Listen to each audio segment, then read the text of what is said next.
Okay, here we are at page 201.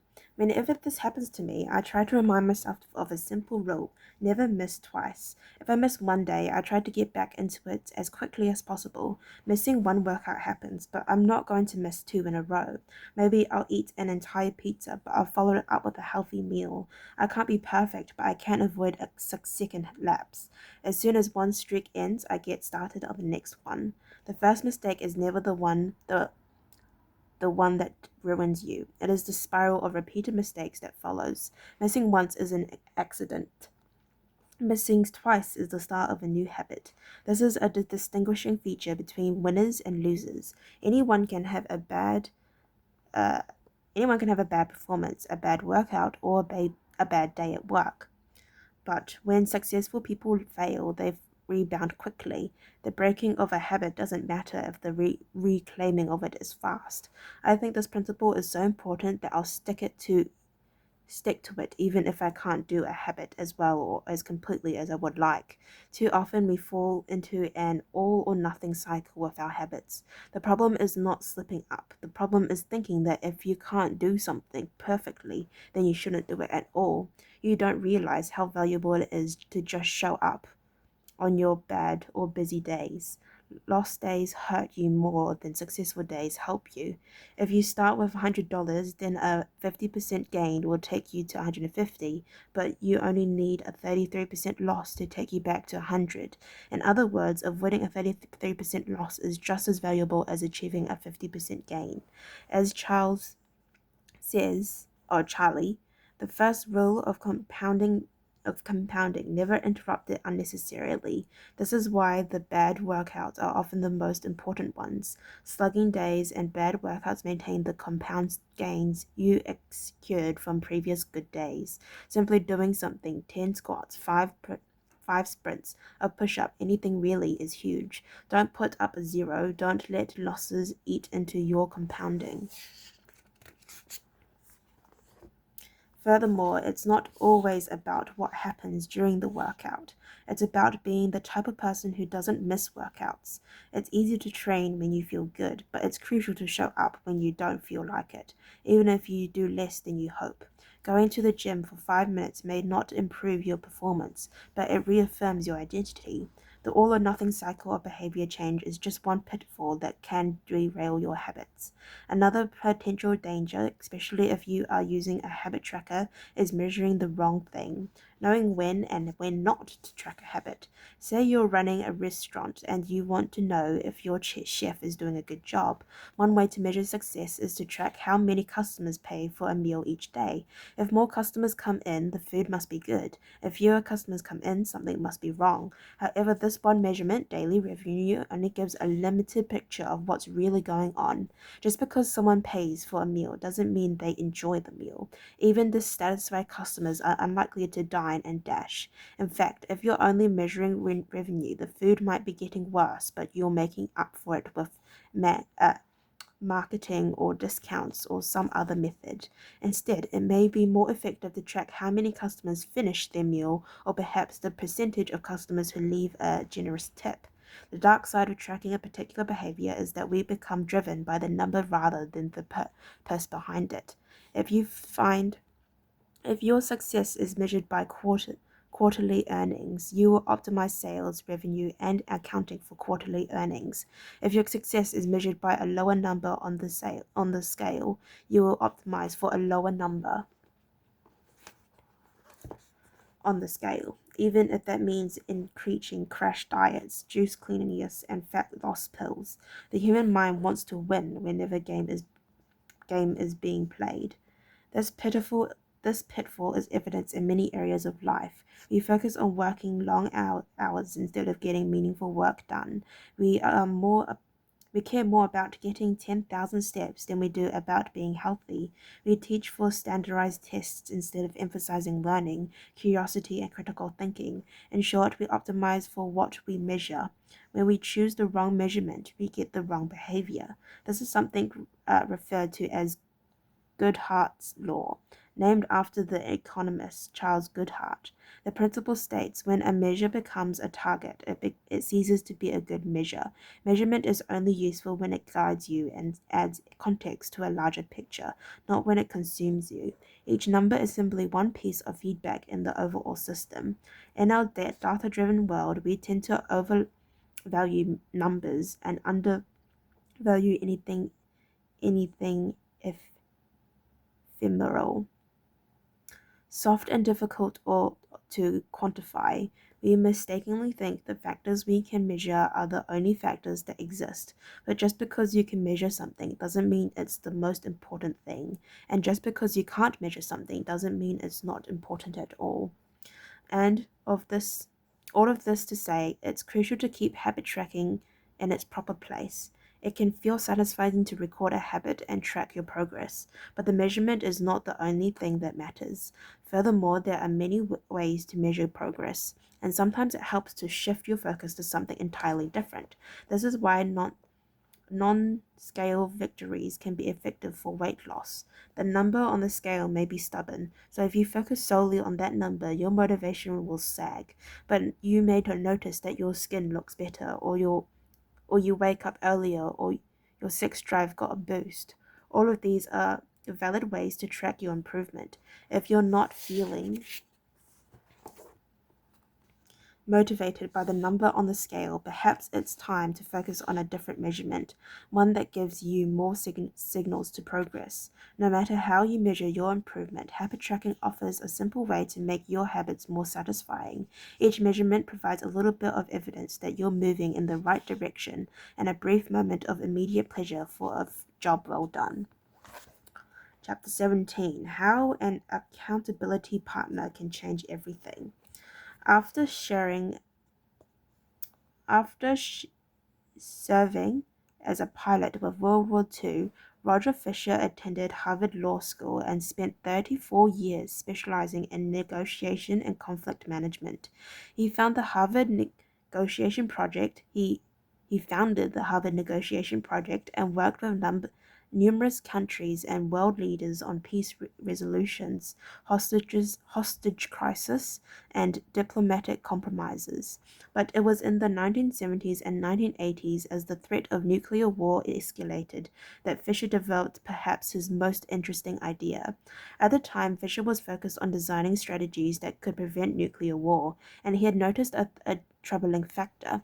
Any sitting president would have access to launch codes that could kill millions of people, but would never actually see anyone die because he would always be thousands of miles away. My suggestion was quite simple, he wrote in 1981. Put that nuclear code number in a little capsule, and then implant that capsule next to the heart of a volunteer. The volunteer would carry with him a big, heavy bucket knife as he accompanied the president.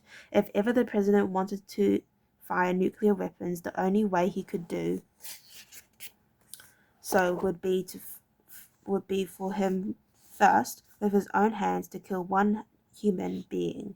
The president says, "George, I'm sorry, but tens of millions must die." He has to look at someone and realize what death is, what an innocent death is, blood on the White House carpet. It's reality brought home. When I suggested this to friends in the Pentagon, they said, "My God, that's terrible. Having to kill someone would distort the president's judgment. He might never push the button." Throughout our discussion of the fourth law of behavior change, we have covered the importance of making good habits immediately satisfying. Fisher's proposal is an inversion of the fourth law: make it immediately unsatisfying. Just as we are more likely to repeat an experience when the ending is satisfying, we are also more likely to avoid an experience when the ending is painful. Pain is an effective teacher. If a failure is painful, it gets fixed. If a failure is relatively painless, it gets ignored.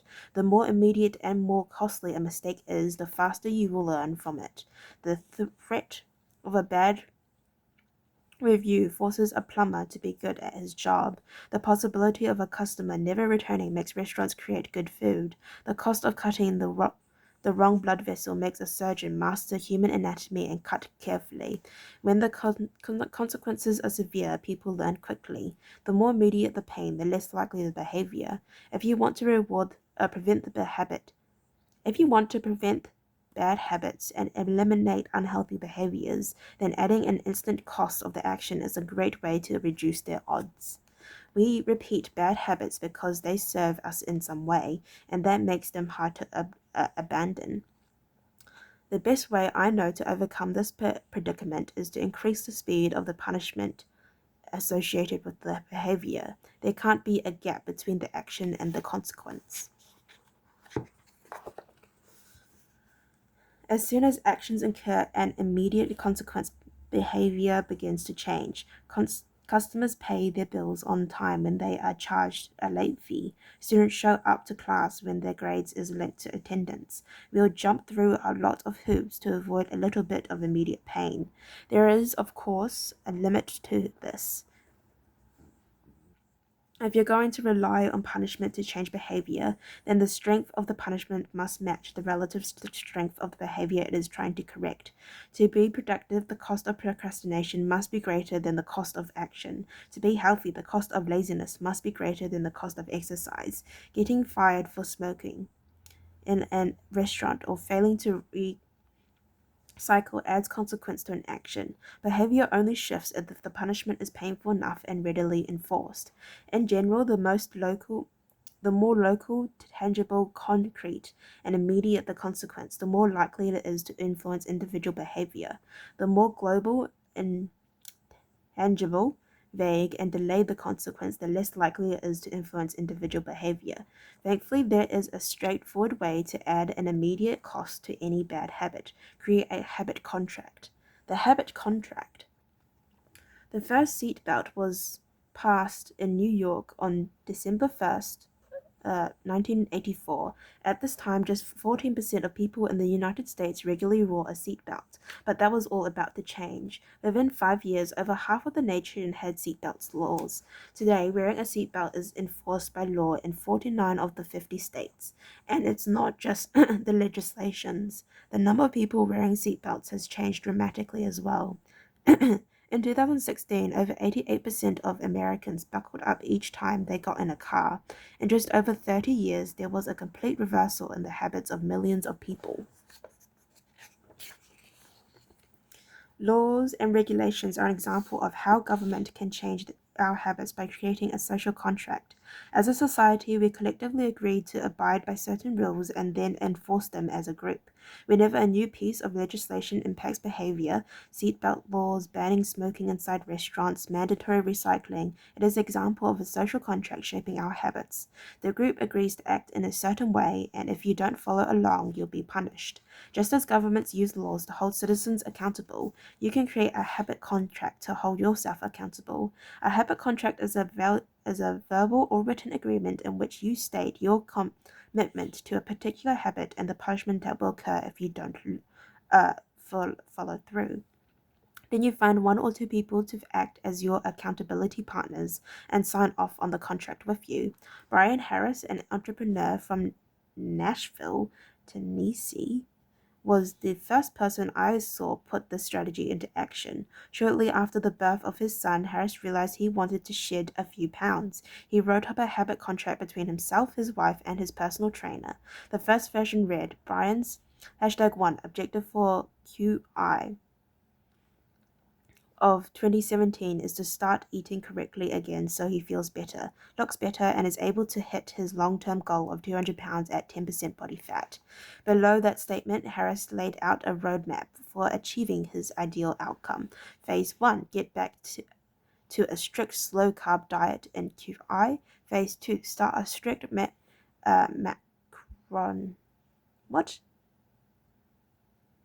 macronutrient tracking program in Q2. Phase 3, refine and maintain the details of his diet and workout program in Q3. Finally, he wrote out each of the daily habits that would get him to his goal. For example, write down all food that he consumes each day and weigh himself each day. And then he listed the punishment if he failed. If Brian doesn't do these 2 times, then the following consequence will be enforced. He will have to dress up each work day and each Sunday morning for the rest of the quarter. Dress up is defined as not wearing jeans, t-shirts, hoodies, or shorts. He will also give Joey, his trainer, $200 to use as he sees fit if he misses 1 day of logging food. At the bottom of the page, Harris, his wife, and his trainer all signed the contract. But my initial reaction was that a contract like this seemed overly formal and unnecessary, especially the signatures. But Harris convinced me that signing the contract was an indication of seriousness. Anytime I skip this part, he said, I start slacking almost immediately. 3 months later, after hitting his targets for QI, Harris upgraded his goals. The consequences escalated too. If he missed his carbohydrate and protein targets, he had to pay his trainer $100, and if he failed to weigh himself, he had to give his wife $500 to use as she saw fit. Perhaps most painfully, if he forgot to run sprints, he had to dress up for work every day and wear an Alabama hat the rest of the quarter, the bitter rival of his beloved Auburn team. The strategy worked, with his wife and trainer acting as accountability partners, and with the habit contract clarifying exactly what to do each day. Harris lost the weight. To make bad habits unsatisfying, your best option is to make them painful in the moment. Creating a habit contract is a straightforward way to do exactly that. Even if you don't want to create a full-blown habit contract, simply having an accountability partner is useful. Okay, well, thank you for listening to me read up to page 210. If you'd like to listen to me read from page 211, then please stay posted and hopefully I'll see you next time. Bye bye.